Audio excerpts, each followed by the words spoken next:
The Holy Gospel according to Luke, the 15th chapter. Glory to you, O Lord. Now all the tax collectors and sinners were coming near to listen to Jesus. And the Pharisees and the scribes were grumbling and saying, "This fellow welcomes sinners and eats with them." So Jesus told them this parable. There was a man who had 2 sons. The younger of them said to his father, "Father, give me the share of the property that will belong to me." So the father divided his property between them. A few days later, the younger son gathered all he had and traveled to a distant country. And there he squandered his property in dissolute living.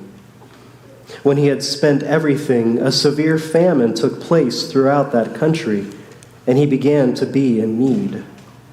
So the son went and hired himself out to one of the citizens of that country, who sent him to his fields to feed the pigs.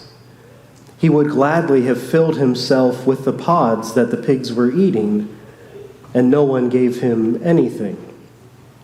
But when he came to himself, he said, "How many of my father's hired hands have bread enough and to spare? But here I am dying of hunger. I will get up and go to my father, and I will say to him, 'Father, I have sinned against heaven and before you. I am no longer worthy to be called your son. Treat me like one of your hired hands.' So the son sent off and went to his father.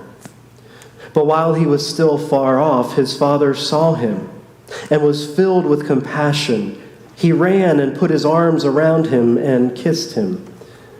Then the son said to him, 'Father, I have sinned against heaven and before you. I am no longer worthy to be called your son.' But the father said to his slaves, 'Quickly bring out a robe, the best one, and put it on him.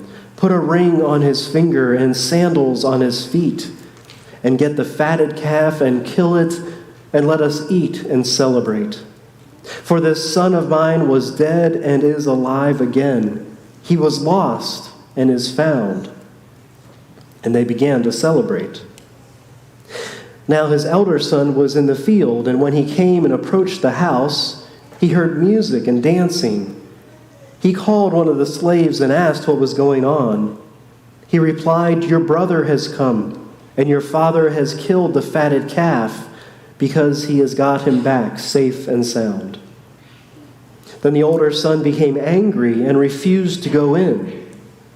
His father came out and began to plead with him, but he answered his father, 'Listen, for all these years I have been working like a slave for you, and I have never disobeyed your command, yet you have never given me even a young goat so that I might celebrate with my friends. But when this son of yours came back, who has devoured your property with prostitutes, you killed the fatted calf for him.' Then the father said to him, 'Son, you are always with me, and all that is mine is yours. But we had to celebrate and rejoice, because this brother of yours was dead and has come to life. He was lost and has been found.'" The Gospel of the Lord. Praise to you, O Christ.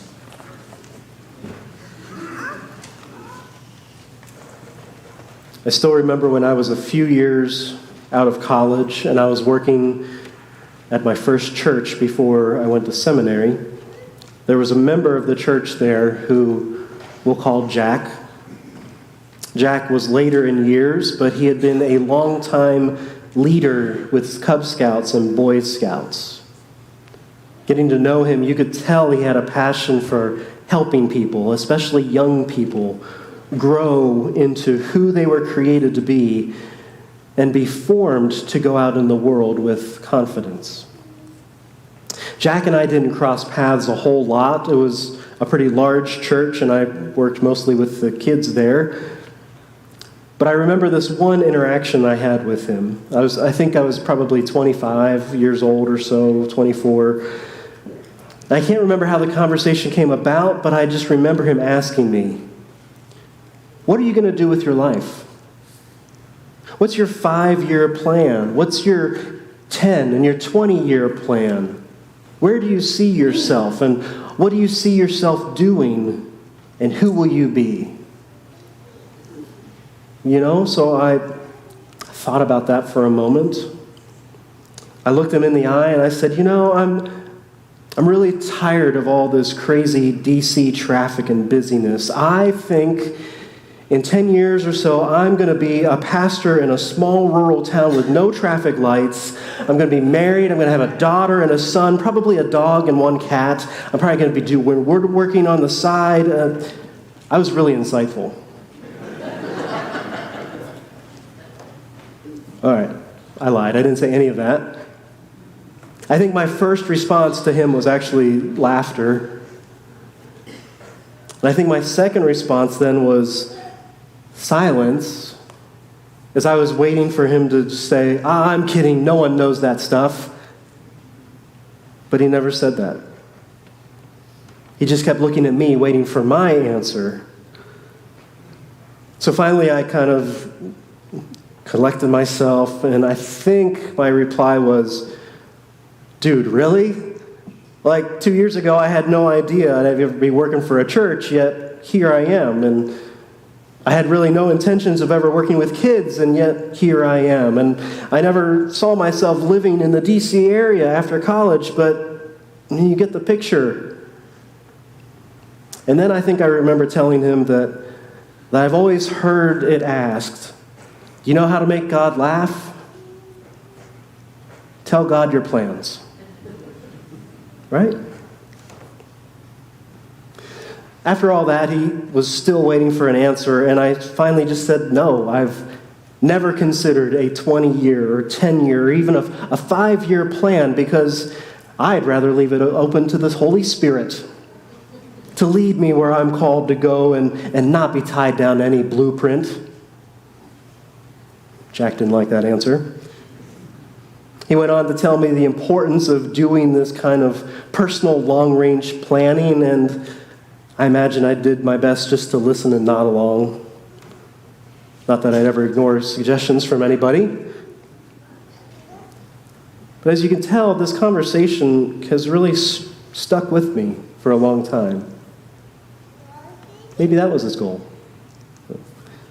But anyway, I don't deny that there is value in thinking about and charting a course for your life, no matter how short or long into the future it might be. I don't deny that someone can know what they want to do for the next 5 or 20 or even 50 years and stick with it and be successful. I don't disagree that that kind of planning doesn't have value, and I don't want to completely disregard the concern that Jack had for my life and my future. I do, however, still believe that we should keep our ears and eyes and hearts open to hear where and to what God is calling us to do. I do still believe that no matter how much long-range planning you do, God can still laugh at it, throw it out the window, and send you on a different path, like to Missouri. I do still believe that we should take life one step at a time and trust the path and the process of where we find ourselves. But what does any of that have to do with Lent? So looking back at this Lenten invitation that we've been hearing each week in worship during Lent at the beginning of the service, today we lifted up this sentence. As disciples of Jesus, we are called to a discipline that contends against evil and resists whatever leads us away from love of God and neighbor. When I refer to you or I as a disciple of Jesus, I always think about that as a title for a follower, someone who learns from and lives into what Jesus teaches. But I frequently forget that connection between disciple and discipline. It takes discipline to not just follow along with the whims of the world.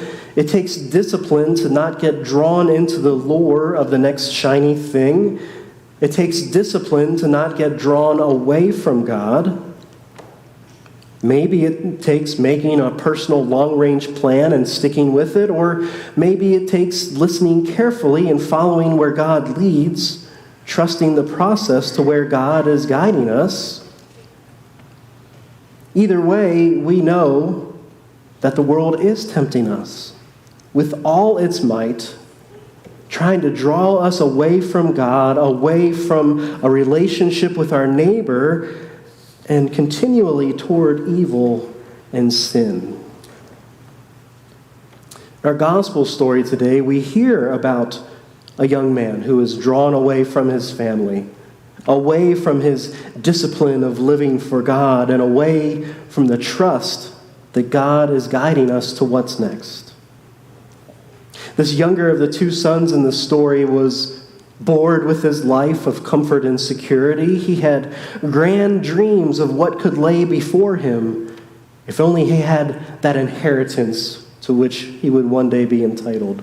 Now again, let me be clear. I don't see anything wrong with dreaming big dreams, chasing your dreams, and using those treasures you've acquired in a fair way to get that dream. But in this case, however, what was the process for how that son came across those resources? It was through his inheritance. His father would have need to have died by this point, and he hadn't yet. Luckily, the son didn't try to take matters into his own hands to get his inheritance early, but what does he do to try to get it early?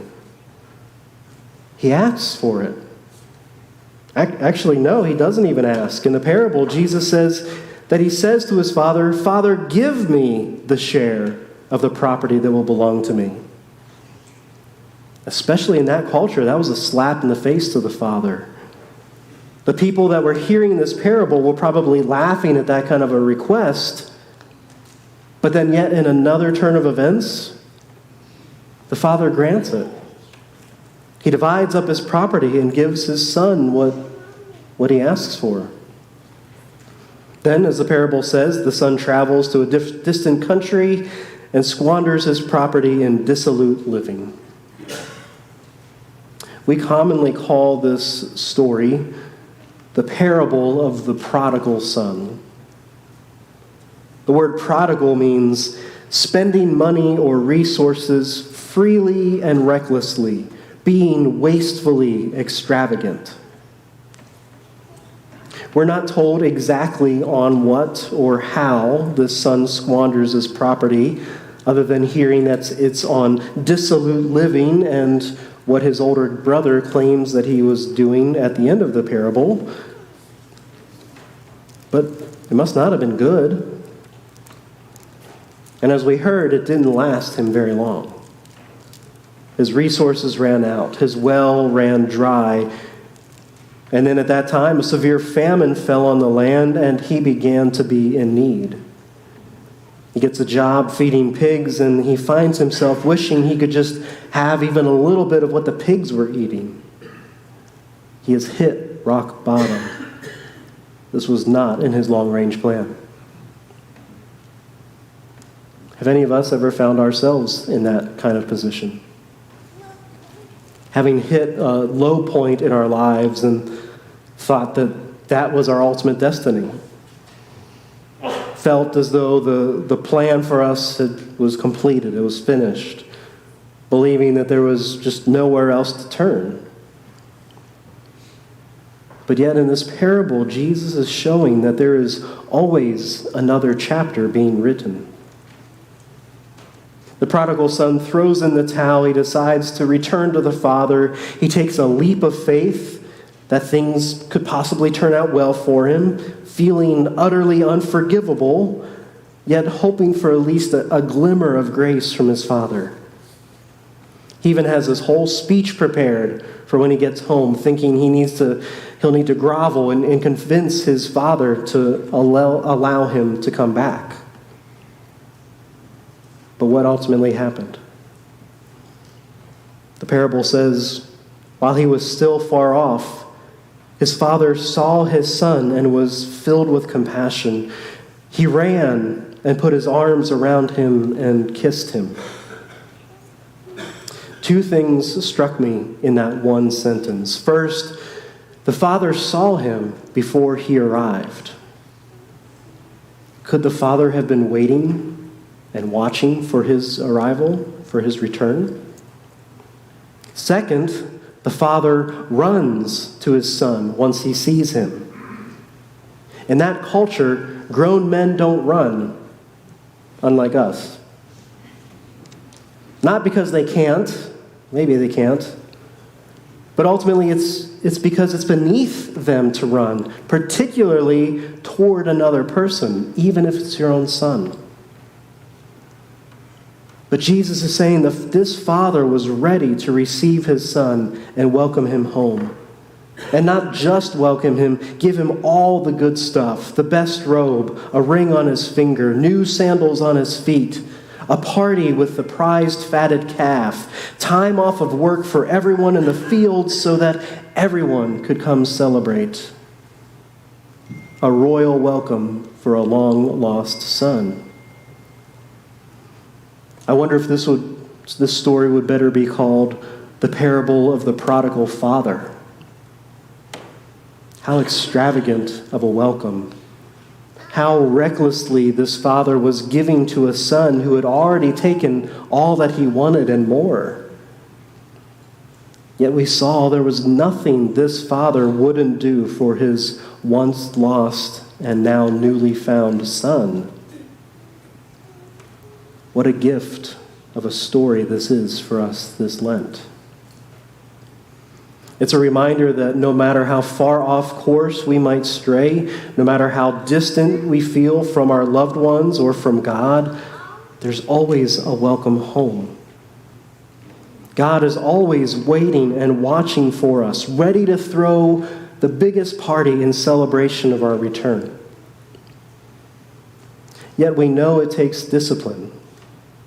Discipline to contend against evil and resist the things that draw us away from the love of God and caring for or respecting our neighbor.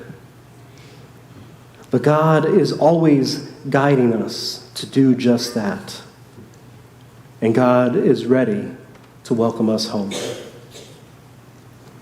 Amen.